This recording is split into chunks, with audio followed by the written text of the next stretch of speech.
Hey guys, sorry I couldn't be there with you today. Hope you're having a great time at the conference. I just wanted to give you a quick overview of how at Boston.com we made our multimedia entry in the APSE contest called the Patriots Play Predictor. We got this idea of taking a database that would accumulate all the Patriots plays that they've run in every game and allow you to sort them so that you could see what their tendencies are.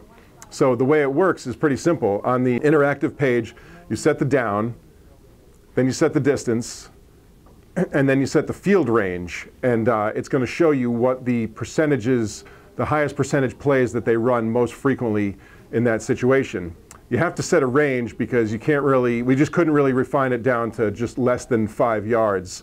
So, so it only shows you a range, but it's pretty cool because you can see if they're in the red zone, you can see middle of the field when they're backed up against their own end zone. It's pretty interesting. One thing I know you're going to ask is how accurate was it? And we actually didn't test that because we were all so busy watching the games and whatnot. But it is a pretty interesting thing that we would put out every week on Fridays before the games so that people could play with it to kind of see which way they're trending in certain situations. So we're going to do it again next year. And one thing we did was once we had it out and the Patriots were eliminated from the playoffs, we ended up doing it for the Super Bowl as well. So we were able to show the Ravens and the 49ers ahead of that. It kind of made a cool, cool way of letting people dive into those two teams before the Super Bowl.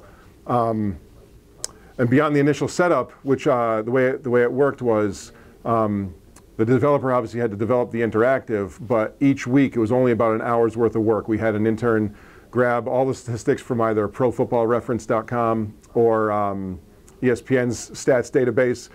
He plugged it into a spreadsheet. The developer cleaned it up just a little bit by using a script and uploaded a new database, and we just had to change the opponent every week. So it was pretty popular. Readers really seemed to like it, and we were pretty pleased with it.